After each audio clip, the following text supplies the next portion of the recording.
The president's approval rating is still lower than Barack Obama's and Donald Trump's at this point in their presidency. That's always an indicator as well as to what the country's notion is at this point of leadership and who they want to see in power. Nearly all the polls show Republicans gaining on Democrats and in some cases passing them to carry a lead. Every day matters now that we are in the last few weeks, and Erin Perrine joining us again to go over the rundown. Erin, good to see you. Thanks for having me. It certainly appears that there has been a bit of a momentum shift, and that momentum is in favor of Republicans. Is that true? And what's causing it, if so?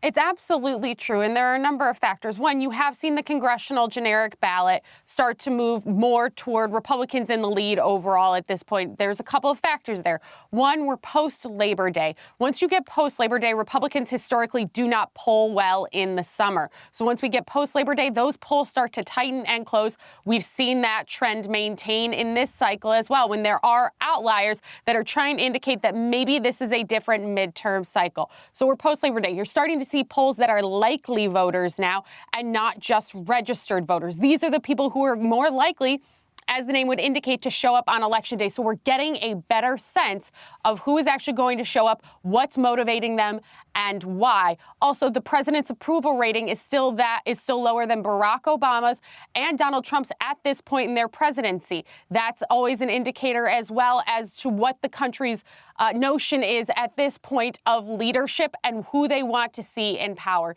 Those factors all together, plus now that we're in this final swing, the weight of message on TV in terms of ads and people contacting voters has increased substantially. People are seeing more about the election, more about candidates, and now they're starting to make their decisions going into this home stretch, the last 28 days to Election Day. So this is trending historically how it has previously, and if that's the case, Republicans should see sizable gains in the House, and the Senate, I think, is still a jump ball, but leaning Republican. There's another factor which is unusual this time around, and that is that Americans are simply living with the hard, cold reality of inflation, higher food prices, higher gasoline prices, higher interest rates. All these things combine to change a lot of minds, I would think.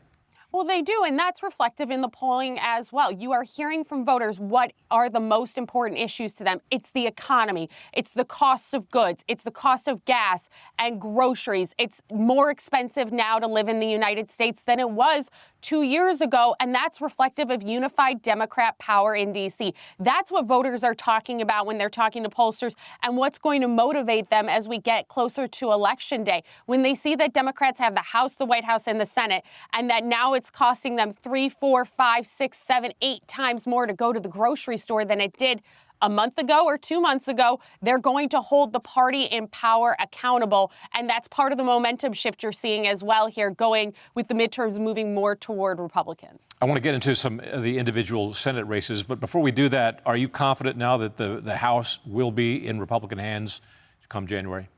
I am about as confident as I can be. You can never be 100%. But given redistricting, given what we've seen in polling, given what we're seeing in these states, I think it's safe to say that Republicans can easily pick up between 15 and 20 seats in the House, give themselves a comfortable majority, and make Kevin McCarthy Speaker of the House. And as a former Kevin McCarthy staffer, I could not be more excited to see Nancy Pelosi hand the gavel over to Kevin. He is going to do an exceptional job on behalf of America. And now to the Senate, much less certain what's going to happen in the Senate. Some are saying that this is a 50-50 split right now. Cannot predict it. Let's go through some of the individual Senate races that are really absolutely key here. Arizona, Democrat Mark Kelly against Republican Blake Masters. The Real Clear Politics average of polls has Kelly up 4.1. Does that hold true until Election Day? I think that race will tighten. We just saw an exceptional job by Blake Masters in the debate versus Mark Kelly. A really strong job holding him to task on immigration, on the border crisis, on the economy. It was a great contrast for the voters of Arizona. I expect that race to tighten. We're sitting right now around the margins of the margin of error. That should close in. You're going to see money coming into that race for ads. And, I think that race is more of a lean D than an R at this point. But that's not to say that Blake Masters can't pull that out. The Colorado Senate race featuring the incumbent Democrat Michael Bennet against Joe O'Dea, the Republican. Real Clear Politics has Bennet up 8 points. No hope for Republicans there, I would assume. Oh, I wouldn't say that at all. You are seeing Joe O'Dea do an exceptional job really speaking to what Coloradans are caring about. And you're seeing that start to reflect in polls. There are other polls that are out that have that race much tighter and sitting within the margin of error. And you're now seeing that the Senate Leadership Fund, the McConnell-backed group, that they are coming forward and putting money into the state as well. They see this as a viable option for Republicans to gain a Senate seat. So I would not take Colorado off the map for Republicans. If this is a true red wave year where we pick up a lot of seats, and it looks like it will be a closing red wave year where it doesn't start, we don't hit that crest until close to Election Day, Joe O'Dea is one of those races that could easily come along for Republicans. Now to Florida, just as you predicted, Republicans don't do very well during the summer months. That was the case with Marco Rubio, the incumbent, but now he's coming on strong against Democrat Val Demings. In Rubio's hands? Absolutely. We have seen Florida trend much more Republican in recent years, and you've seen Marco Rubio do a great job. He was out there relentlessly putting ads on air, talking to voters and contacting them about the difference between him and Val Demings. She may try to paint herself as a moderate, but her voting record is anything but that. It puts her in the near 100% camp to Nancy Pelosi and Chuck Schumer and Joe Biden. When you're voting in lockstep that much with the Democrat majority in Washington, that's not what Floridians want. I expect Marco Rubio to maintain his Senate seat. A real big race in the state of Georgia, where you've got the incumbent Raphael Warnock, a Democrat, against Herschel Walker, the Republican. He's been up. Warnock has been in the polls throughout the duration of this. And now Walker facing these allegations that he paid for an ex-girlfriend to have an abortion. Is that going to hurt Walker?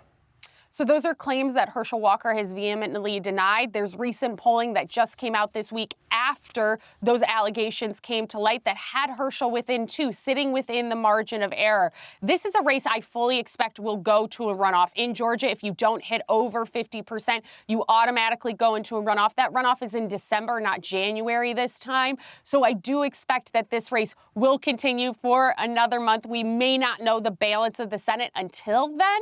It could be, a toss-up at that point, but I see Herschel Walker coming on strong. You see Senator Rick Scott out there today. You see Senator Tom Cotton campaigning with him as well. Republicans are coalescing behind Herschel Walker to help get him across the finish line and make this a flip seat for Republicans. And lastly, but not least, the real big one, Pennsylvania. In 10 seconds, we got Oz gaining some steam against John Fetterman. Who wins?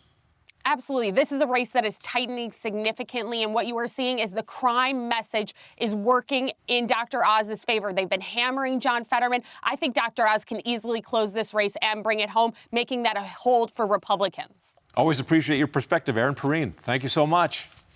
Thank you.